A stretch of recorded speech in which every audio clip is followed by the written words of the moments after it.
Hey guys, Ash here coming at you today, Race Shot Legends. Welcome to the video. Sending some love and some positive vibes your way, especially if you're going through something and you need them out there today. Thanks for tuning in today and every day, taking some valuable time out of your day, chilling with me, opening some shards, $200 worth of shards in today's video. I've been complaining a lot about my RNG and clan boss, a little tinfoil hat ashy poo, coming at you guys saying, hey. Okay, locate the Dark One by finding someone whose thoughts I can't read. And unaccustomed. His voice is like ear sandpaper. Did they secretly reduce the odds for sacred shards and legendary skill tomes in old school Demon Lord? But I'll be real with you guys, because I gotta be honest both ways, right? It works both ways. I've actually gotten a lot of sacred shards recently, so I know the odds are it's supposed to even out, and I just need to start tracking it. But either way, I saved up 10 sacred shards from Doom Tower, and I bought the market and whatever, and then I purchased 8 for $200 for today's video. But first, guys, shard openings like this would not be possible without the occasional sponsor. I want to give a massive shout out to Ethereum Restart. Listen up, guys. They have some really cool things, honestly, that I would love to see in the other game that you're watching right now, right? So check this out. There's a brand new event they just launched inside the game. Now, this is what I'm talking about. It's called the Animus Reconfigure, or the Champion Reconfigure event, where you can choose a champion on your account and you can get all the resources, the empowerments, the skill tomes, everything back, even the experience, right? Everything back from these champions. You can do it up to 3 times, and they bring these events in Theory Restart from time to time to give us the option to, correct our course of action, our mistakes, let's say, on champions that we regretted building previously. I love this, but there's a lot more. There's this new server opening up for Season 3, Auric Warcry. So if you haven't played the game before, it's kind of like a catch-up mechanic. They give you all these rewards as a brand new player. You just have to use my download link and join the Season 3 Auric Warcry server and get all of these freebies. This is an amazing opportunity to jump in to Ethereum Restart and feel like you're not missing anything at all, whether you're a new or a returning player. And last but not least, they have the Auric Warcry event in-game where you get daily logins, a bunch of freebie rewards. This lasts for about 2 weeks, so make sure you go in, claim your promo code. It's good for everybody. Claim your free outfit. Claim everything you can. Thanks to Ethereum Restart for sponsoring today's video. Back to the shard opening. I also noticed this event, it's still, I think it's probably wrapping right around the time this video goes live, but this Summon Rush event, I haven't done the math to see if I have enough points yet, but 100 celestial crystals, basically a 20% chance with no mercy at a mythical relic. Mythical relics are everything in this game.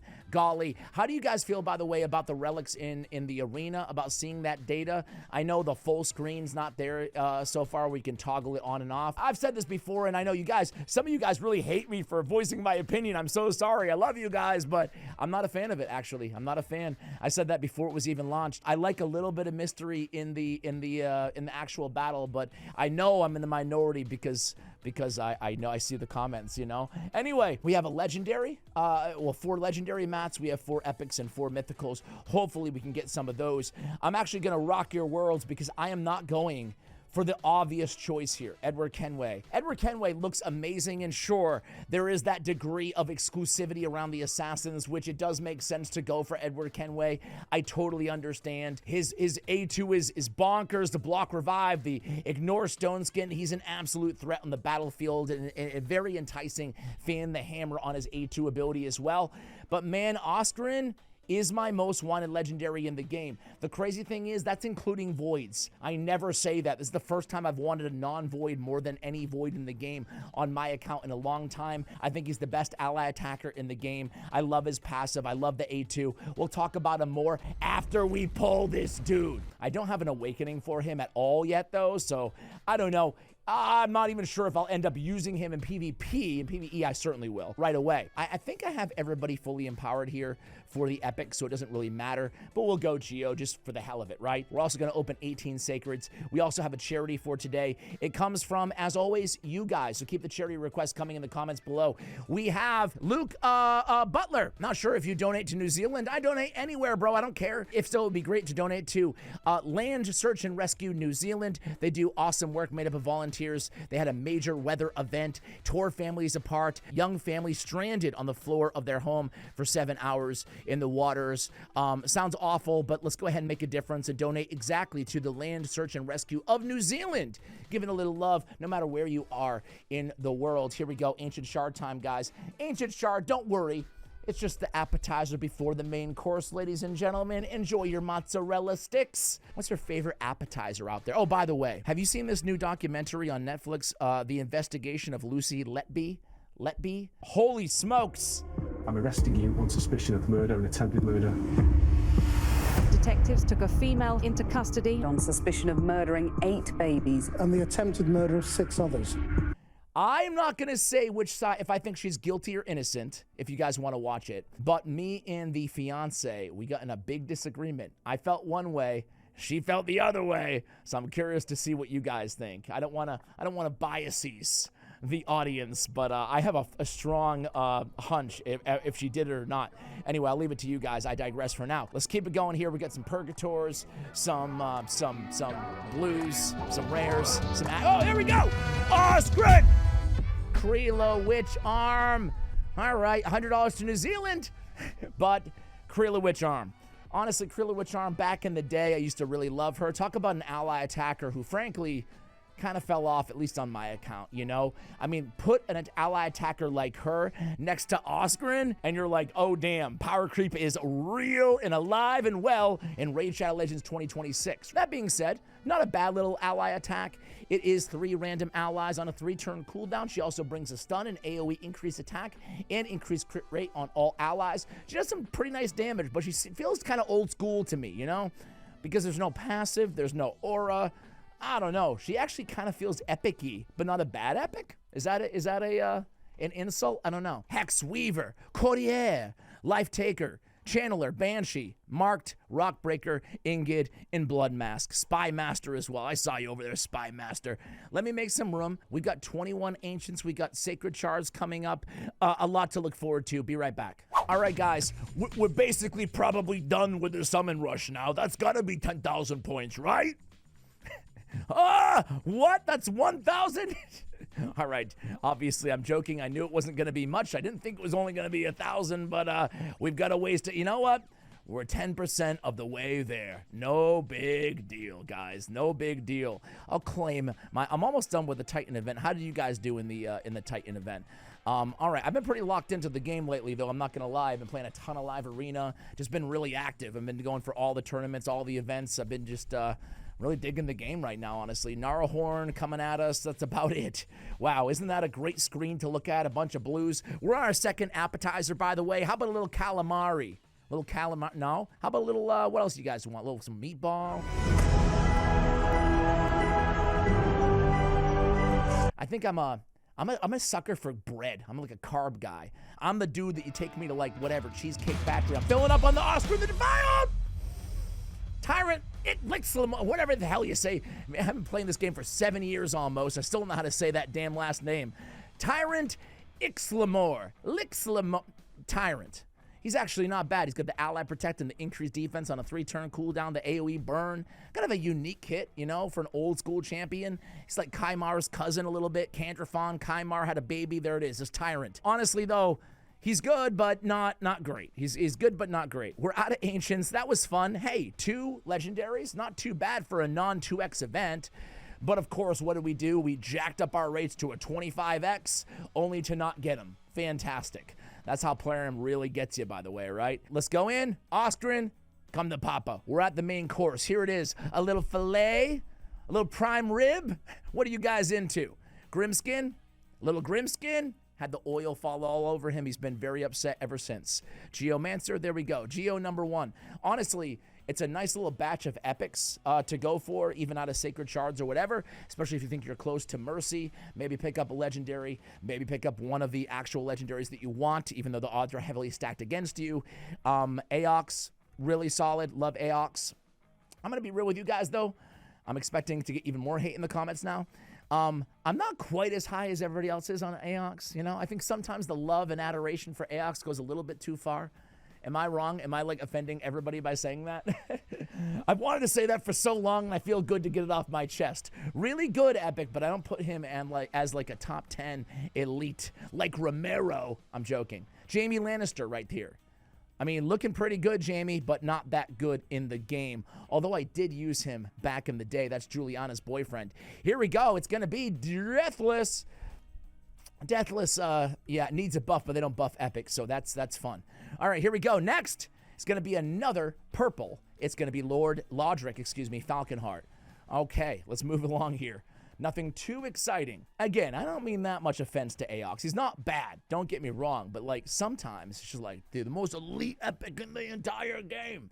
All right, who we got next? No legendary. It is Hatatsu. I love Hatatsu. He's got Leech. He's got to increase defense on his A3 with a continuous heal and the decrease attack. And he's got the remove a debuff from at the start of each turn, but he prioritizes the CCD. Now, this is an epic right here, right? Honestly, a lot of survivability, jokes aside, in Hatatsu's kit. I really like it. He's got the defense in all battles. He's got the healing. He's got the healing with the Leech. And he's got the AoE decrease attack on the big version as well. Honestly, really, really solid. He's one of my favorite supports of the Shadowkin faction. All right, come on, man. Where's those legendaries? Where's that Osgrin? I mean, 15 Geomancers. I'm sure there's somebody watching right now who's just been dying for Geomancer. They're like, oh, come on, man. Mist Rider Dothi, I've only got 5 left. And I feel like we're like, oh, Osgrin! Osgrin! Yeah, Septimus, come on, bro. Septimus. The most power crept champion in all of Raid Shadow Legends, ladies and gentlemen, I submit to you is Septimus. Why? I don't know. Like, he's got an enemy max HP ability on the 4-turn cooldown, and that's it. That's all he's got. Honestly, back in the day when enemy max HP abilities were very, very scarce in this game, he was the man. When I started, he was the GOAT, man. Everybody wanted Septimus. And then a little guy, a little dwarf came around by the name of Newt. Some call him Nut. You guys might be familiar. And he really changed the game because he's a Spirit Affinity champion who comes in with not 1, not 2, but 3 enemy max HP abilities or hits on the same skill, and the rest of his kit provides a million times more utility than Septimus as well. Honestly, Septimus, he's not like awful in very restrictive content, but I think, frankly, he needs a big boy buff. I'm calling for a buff for Septimus. You can add the buffs for Septimus when you do the Harvest Jack in March. Did they say Harvest Jack is in March? March, by the way, we're supposed to get a big, big update, guys. It's going to be the main faction, the Argonites faction. It's going to be the main launch of the entire faction, not just staring at Cassandra's pretty face down there. Zelata, an AoE sleep? I mean, can you get excited about that or what? Okay, here we go. 2 more Sacreds, guys. And now, it's good old Royal Guard, talking about an old school enemy max HP champion that still does have utility and a place inside the game. That's Royal Guard. The good old AoE takedown, not a single target enemy max HP Septimus, but an AoE enemy max HP with that great hamstring ability, 4-time, great turn meter, and a decreased speed. This is our last Sacred Shard. Ladies and gentlemen, I can't believe it. We're nowhere close to the mythical mats. We've got Luria. We've got no Oscarin. We've got nothing here. We've got nothing. And I made a promise to you guys that I would not re-up. No, stop it. Stop with the pop-ups. They're like, what's wrong with Ash? Someone at Plarium HQ, I think of like Dr. Claw from Inspector Gadget petting their cat and being like, why isn't Ash spending? All right, what's happened to Ash? We've got, oh, damn. I had a massive miscalculation. Okay. All right, guys, the 3 of you who haven't tuned out yet, you're about to get a real treat. You stuck around for me, and I'm going to deliver for you guys at the end of the video. You ready? Let's claim our Cassandra. Claim it all. Our mythical skill tome. We finished. We get our Titan Event Novice Badge. Oh, this is exciting stuff. Hello? Titan Event Badge. There it is, ladies and gentlemen. There it is. I'm #1 in the world on the Titan Event. Okay, let's go to the Forge. Here we go, guys. This is a lot of, okay, let's start with the, I'm sure, a 0.01% chance. Obviously, it's going to be a mythical. There it is! Wings of Winter, it's the Vigor Mortis. Now we get, oops, I didn't want to mix. I didn't mean to mix there. All right. Now we have a 0.14% chance at a mythical. And there it is! It's a golden elixir. Dude, I did mix it like a freaking moron. I mixed it like a moron. I wish I could cut this. I'm so embarrassed. Look what I did. I was jockeying my mats, and I mixed it like a moron. You know what we're going to have to do? So it's at a 39% chance. If I fill it in, it goes all the way down to 28. Get those out. I'm going to have to throw in a freaking... I'll throw in a faction war. I'll throw in a faction war there. There we go. All right, demonic effigy, exactly what I freaking wanted there. Here it is. It doesn't matter. It doesn't matter because we're about to pull a mythical relic, ladies and gentlemen. Here we go. It's Wings of Winter, mythical relic crafting right before your very eyes. Okay, Oculus Custodian. Not exactly. Hey, we have resistance, speed, HP. It removes all debuffs from the wearer whenever they lose 70% or more HP from damage by an enemy in a single turn. Honestly, I really like this relic, so I'm very, very happy with it, and it's my very first Oculus Custodian on my account as well. Let me take a quick look at it. I want to see how the Oculus levels up here. Okay, so the HP requirement goes, so I can get it to level 5, so we can get 30% below. So 50%, honestly, 50% from a single skill is not that challenging or not that bad. I will say this, though. Removing debuffs isn't necessarily the strongest thing when you're about to die. Meaning, I wish there was maybe a little bit of damage mitigation built into that or something like that in addition. I don't know. What do you guys think of the Oculus Custodian? Personally, I like the stats, resistance, speed, and I don't think it's trash. I'm just not it's not Diabolical Dice or Tower Helm, which we should have gotten. All right, guys, all jokes aside, thank you so much for watching until the end of the video. I had a ball here, even though we didn't get the champions that we hoped that we would get in today's video. We'll end it there. You can see the donation on the screen right now. Much love, and as always, take care, guys.